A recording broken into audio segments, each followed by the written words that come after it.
하나님의 말씀입니다. 요한복음 15장 1절에서 10절까지의 말씀. 다들 빨리 끝내라는 눈치를 주셔가지고 제가 그쵸? 설교 원고가 9장이거든요. 끝까지 하겠습니다. 요한복음 15장 1절에서 10절까지 말씀 한 절씩 교독하여 있습니다. 제가 먼저 읽습니다. 나는 참 포도나무요 내 아버지는 농부라.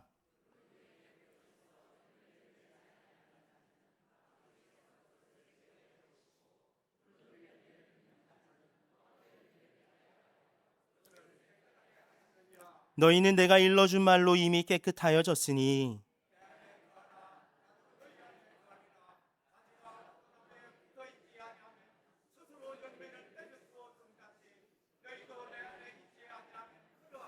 나는 포도나무여 너희는 가지라. 그가 내 안에 내가 그 안에 거하면 사람이 열매를 많이 맺나니 나를 떠나서는 너희가 아무것도 할 수 없음이라.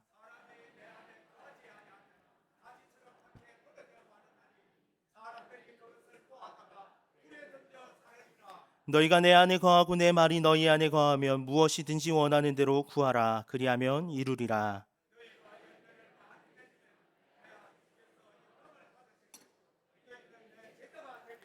아버지께서 나를 사랑하신 것 같이 나도 너희를 사랑하였으니 나의 사랑 안에 거하라. 내가 아버지의 계명을 지켜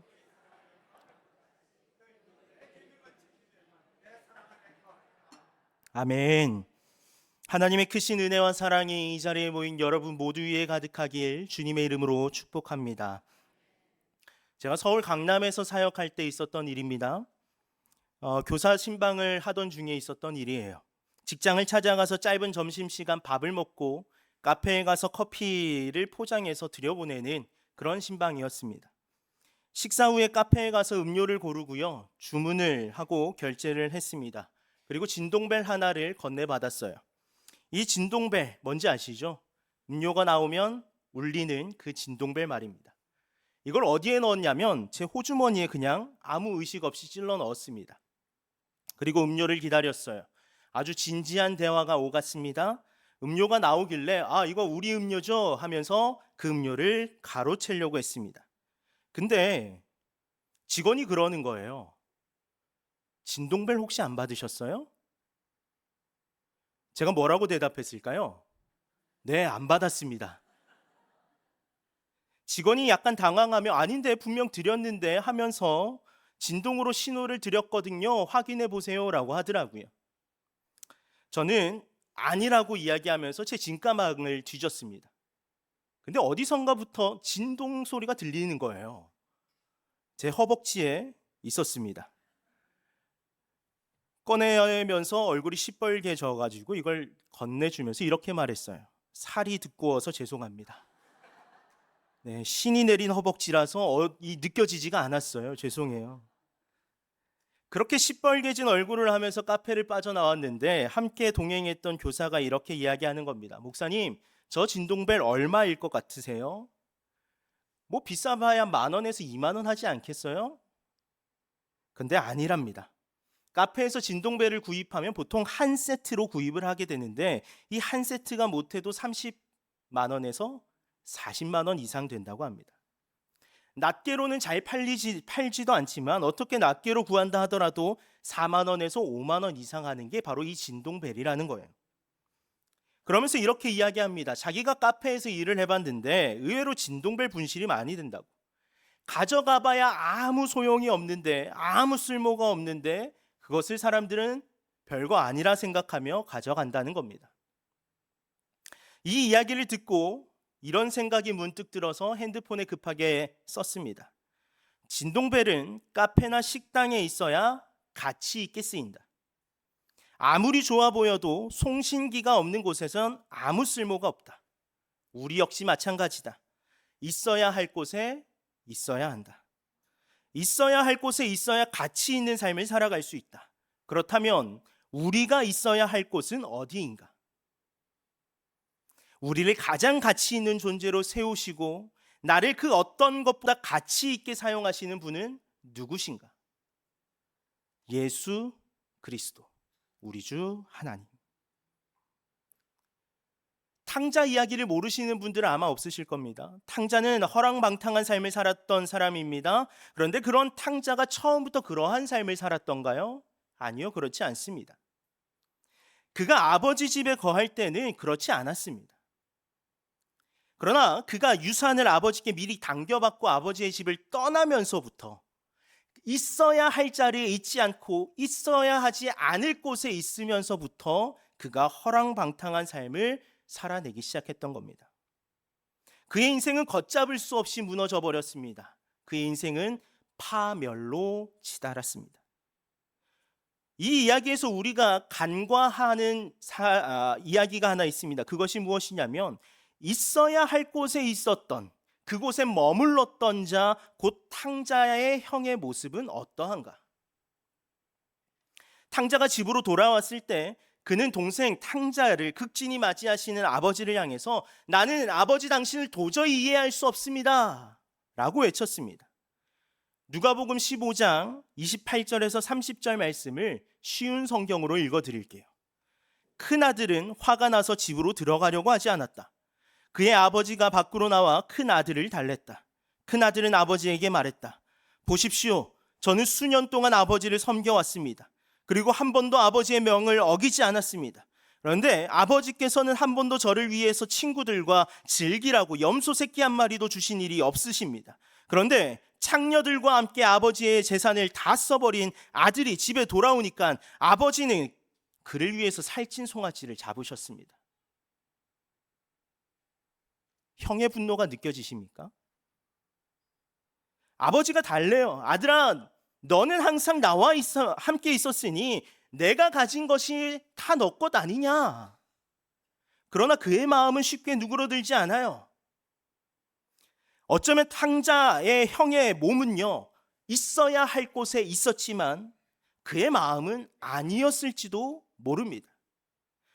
아버지의 집에 있었지만 아버지의 집의 모든 것을 온전히 누리지도 못할 뿐더러 아버지와 그 어떤 관계도 맺지 않았던 것 아니겠습니까? 아버지의 집에 머물곤 있지만 마음은 아버지를 떠난 상태. 그러니 그는 아버지의 마음을 한 번이라도 헤아려 보려고 하지 않았던 겁니다. 여기서 우리는 있어야 할 곳에 있어야 한다라는 이 말이요, 단순히 물리적으로만 적용되어선 안 된다는 사실을 발견하게 됩니다. 우리의 몸과 마음과 생각과 뜻, 우리의 전 인격이 그곳 하나님 아버지 안에 있어야 한다는 것입니다. 오늘 우리가 함께 읽은 이 본문 말씀은요, 예수님께서 붙잡히시기 전에 제자들과 함께 시간을 보내면서 선포하신 말씀 중에 하나예요. 요한복음을 읽어가다 보면 이런 대목들이 많이 나옵니다.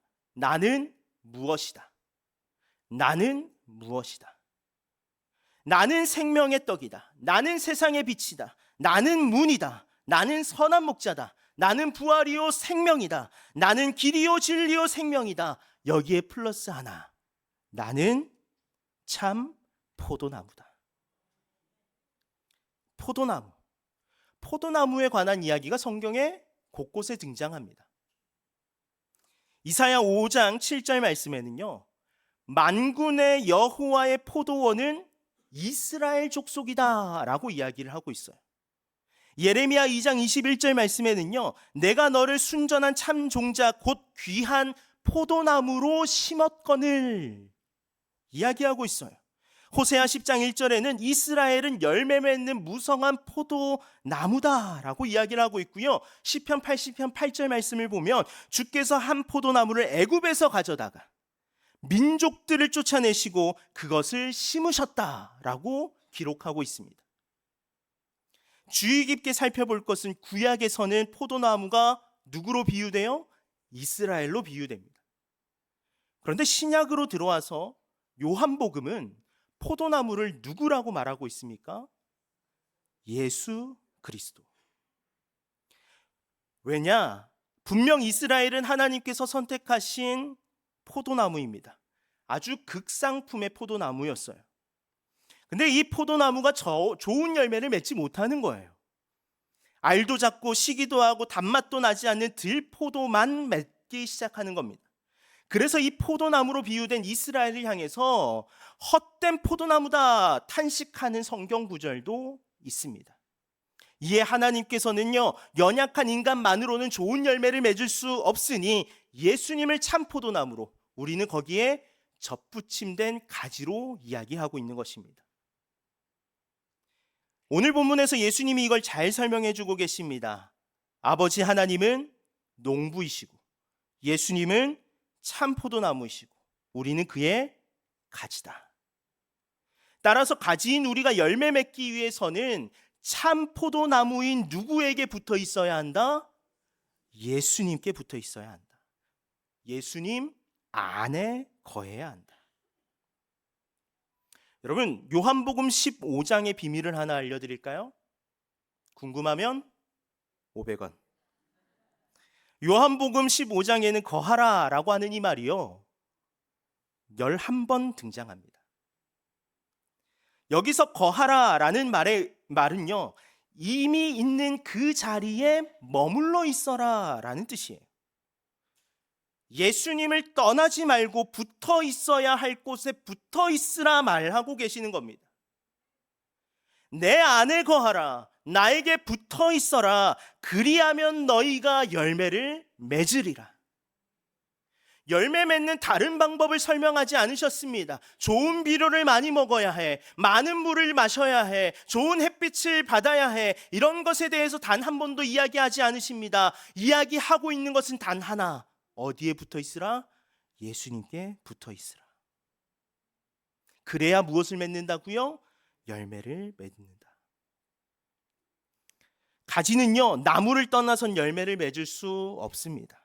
제 평생 나무에게서 떨어져 나간 가지가 싹이 움터서 푸른 잎을 내고 열매를 맺는 꼴을 본 적이 없습니다. 물론 싹이 움튼 상태로 부러졌다가 남아있는 그 모든 진액을 소진해서 푸른 잎을 잠시 피우기는 합니다만 열매까지는 맺는다? 이거는 있을 수 없는 일입니다. 아멘. 물론 성경에 이 있을 수 없는 일이 일어난 적은 한 번 있습니다. 민수기 17장에 아론의 쌍난 지팡이가 바로 그것입니다. 아론의 지팡이에서 우미 돋고 순이 나고 꽃이 피어서 살구 열매가 맺히는 놀라운 기적이 일어났어요. 근데 이거는 진짜 하나님의 놀라운 은혜 가운데 기적이 나타난 것이지 이런 일은 결코 일어날 수 없습니다.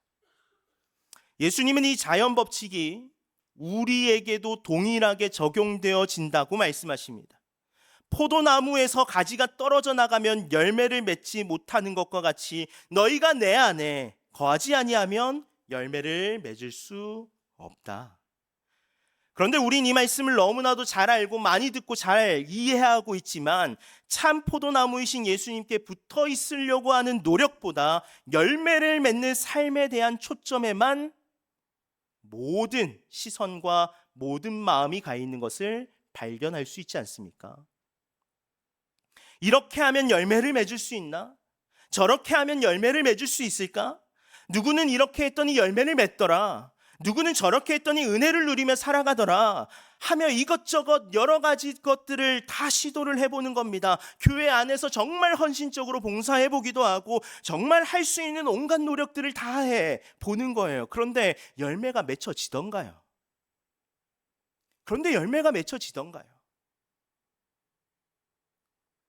생각보다 많은 성도님들이 아무 열매를 맺지 못하고 실망하고 낙담하고 좌절하고 무너지는 경우가 많습니다. 왜 그렇습니까? 순서가 잘못된 거예요. 순서가 잘못된 겁니다. 오늘 말씀을 자세히 보십시오. 열매를 맺는 것에 대한 거기에 초점을 맞추고 있는 것이 아니라 있어야 할 곳에 머물러 있는 것에 초점을 맞추고 있습니다.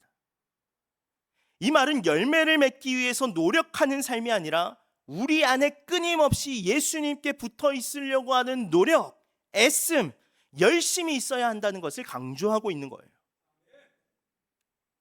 순서가 어떻게 된다고요? 열매가 먼저입니까? 붙어 있는 것이 먼저입니까? 붙어 있는 것이 먼저예요. 그게 먼저입니다. 중국 내지 선교의 개척자 허드슨 테일러 선교사도 한때 영적인 위기에 빠진 적이 있었다고 합니다.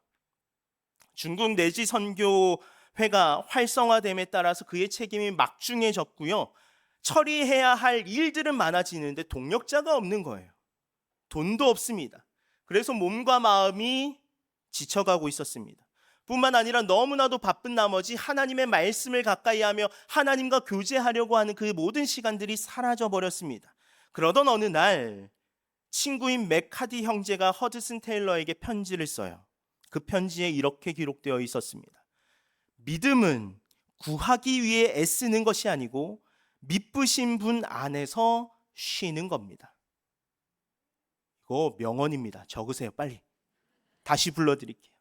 믿음은 구하기 위해서 애쓰는 것이 아니고 미쁘신 분 안에서 쉬는 겁니다.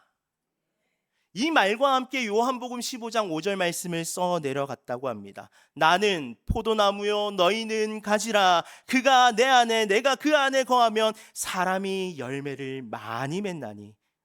뒤에는 함께 읽을까요? 나를 떠나서는 너희가 아무것도 할 수 없음이라. 아멘.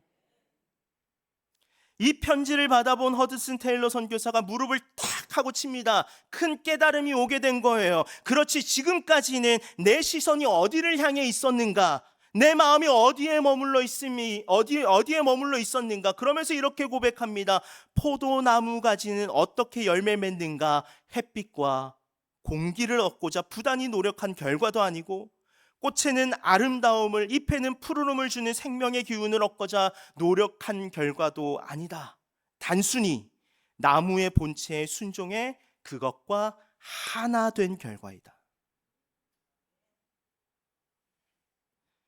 포도나무 가지는 열매를 맺을 수 있는 방법이 단 하나밖에 없다는 거예요. 단순히 나무 본체에 순종해서 그것과 하나 될 때.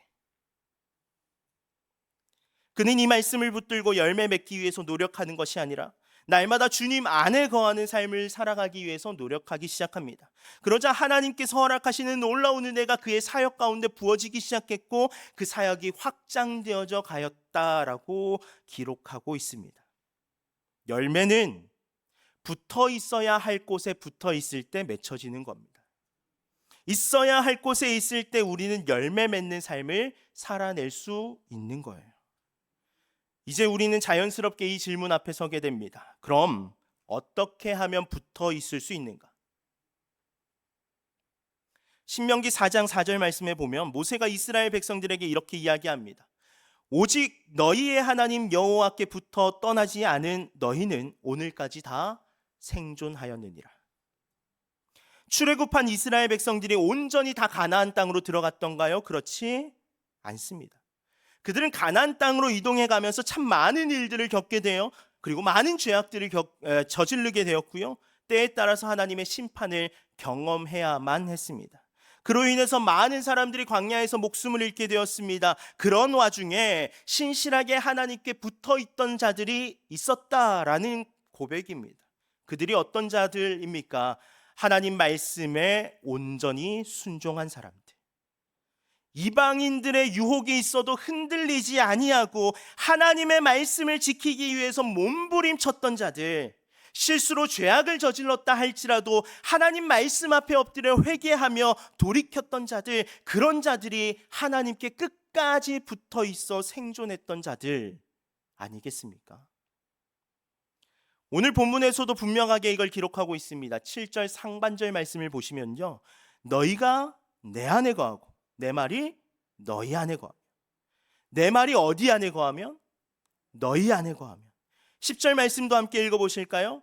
내가 아버지의 계명을 지켜 그의 사랑 안에 거하는 것 같이 너희도 내 계명을 지키면 내 사랑 안에 거하리라. 아멘.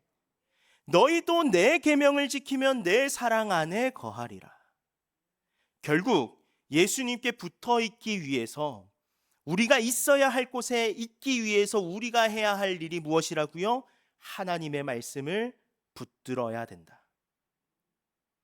하나님의 말씀을 내 마음속에 두어야 한다. 요한복음의 저자는 사도 요한입니다. 그는 12사도 중에 가장 오랫동안 이 땅에 머물며 예수님의 사랑을 전하던 사람입니다. 그가 기록한 요한복음은 사복음서에서 가장 나중에 기록된 성경이죠.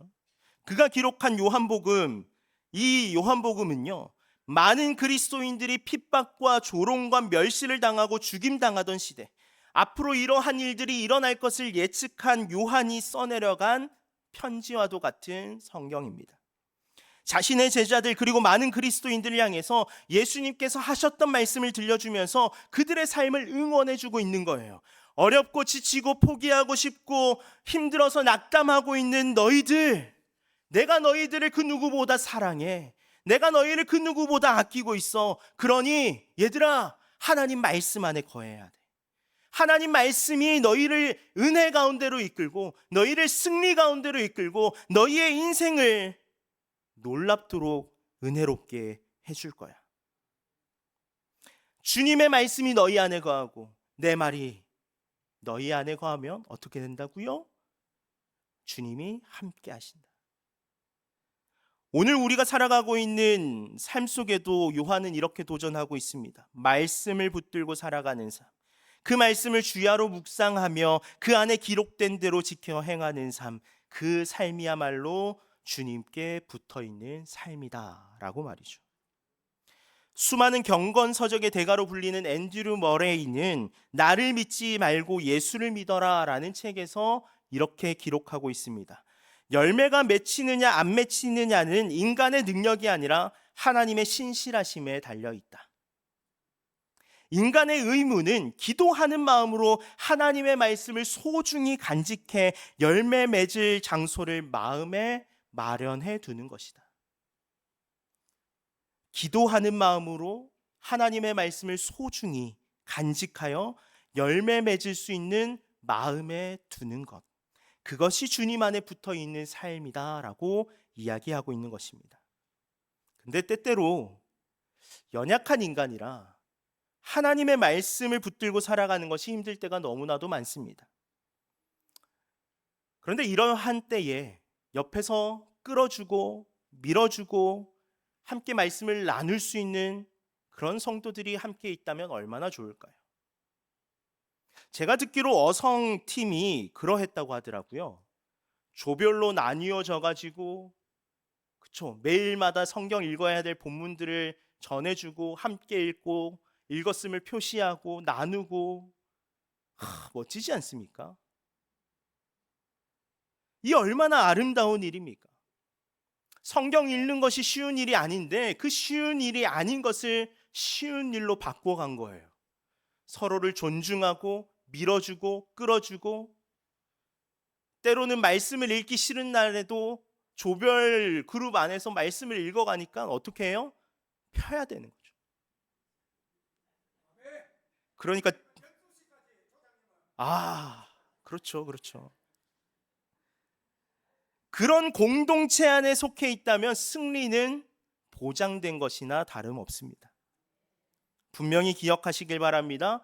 포도나무에는요, 가지가 달랑 하나만 달려있지 않습니다.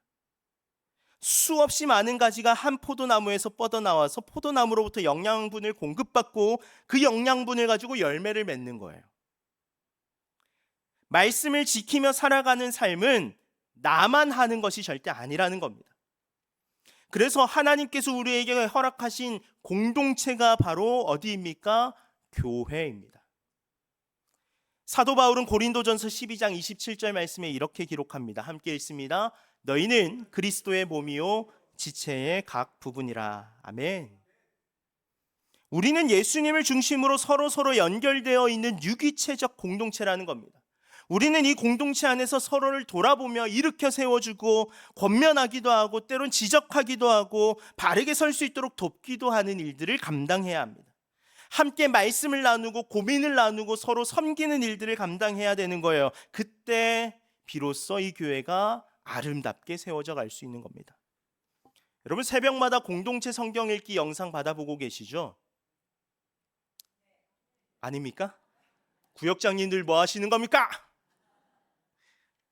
여러분, 공동체 성경 읽기가 와서 개인적으로 이 공동체 성경 읽기를 듣고 계신 분들이 많을 텐데요.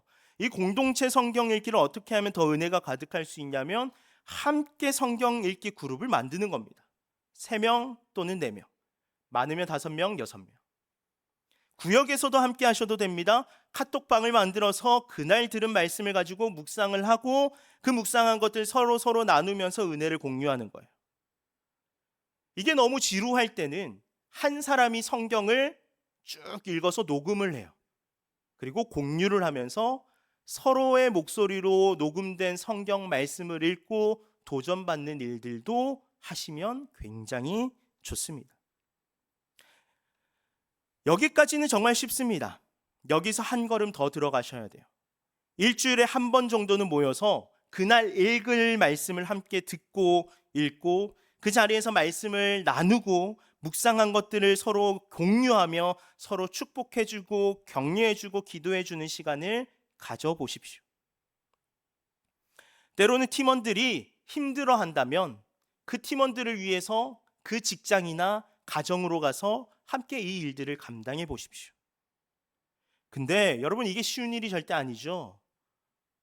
하지만 이렇게 하다 보면 조금 더 말씀을 가까이 할 수 있고 조금 더 말씀 안에서 서로 연결되는 것을 경험하게 될 줄 믿습니다. 여러분, 2023년 기독교 통계를 보면요, 우리나라 총인구 5,134만 명 중에 개신교 인구가 771만 명밖에 되지 않는다고 합니다. 놀랍게도 그 중에 교회 출석하는 인원수는 545만 명. 큰일 날 뻔했습니다. 가나안 성도는 226만 명이에요. 교회에 출석하는 인원들과 대비해서 약 3분의 1 가량이 가나안 성도, 안나가 성도라고 합니다. 왜 이들이 교회에서 떨어져 나갔을까요?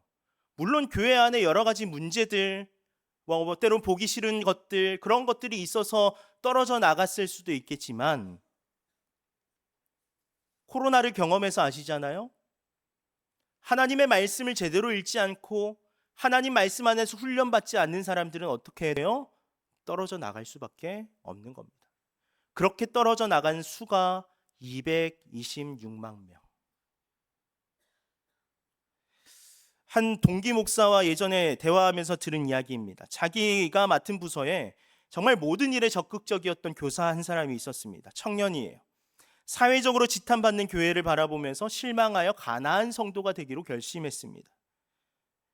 이 문제로 당시의 전도사죠, 제 동기 목사와 상담을 했었는데 열심히 권면하고 교회 공동체가 얼마나 중요한지에 대해서 가르쳤지만 답정너예요. 어디서든지 말씀을 읽고 기도하고 예배 드리면 하나님은 그 예배를 기뻐 받으실 것이다 라는 확신이 자기 안에 있다라고 이야기하며 교회를 떠났다고 합니다. 처음 몇 주는 이 청년이 머무는 자리에서 기도도 하고 예배도 드리고 말씀도 읽고 묵상한 내용들을 이 목사님에게 보내왔다고 해요. 자기는 잘 살고 있다는 것을 보여주기 위함이었어요. 그런데 시간이 지나면 지날수록 이것이 뜸해지는 겁니다. 어느 순간 아무 연락이 오지 않아요. 이대로 내버려두면 큰일 나겠다 싶어가지고 동기 목사가 직장 앞으로 가서 신방을 합니다.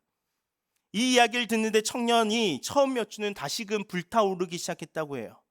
머무는 곳에 성령 하나님께서 임하시는 것을 경험했다고 이야기합니다. 근데 문제는 시간이 흐르면 흐를수록 어떻게 돼요? 하지 않게 됩니다. 주변 친구들이 교회 나가지 않는 것을 보고 불러내어서 이런 모임들이 너무 자주 일어나기 시작했다고 해요. 말씀을 읽지 않아도 묵상하지 않아도 기도하지 않아도 아무렇지 않은 상태에 이르게 된 겁니다. 다시 돌아오라 권면을 하고 또 권면을 했지만 결국 돌아오는 답은 이거였습니다. 전도사님, 저 지금 너무 편해요. 전도사님, 전 지금 너무 편해요. 이 이야기를 듣고는 얼마나 마음이 아팠던지 저에게 울먹이면서 이야기를 해오는 겁니다. 여러분, 혼자 말씀대로 살아낸다는 것, 혼자 말씀을 붙들고 살아간다는 것 결코 쉬운 일이 아닙니다.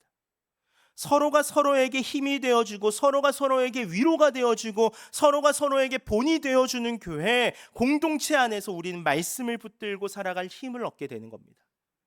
그러니 구역 모임으로도 튼튼해지지만 공동체 성경 읽기 좋은 컨텐츠가 있는데 뭐 하고 계십니까? 좋은 그룹을 만들어서 함께 성장해 가셔야 됩니다.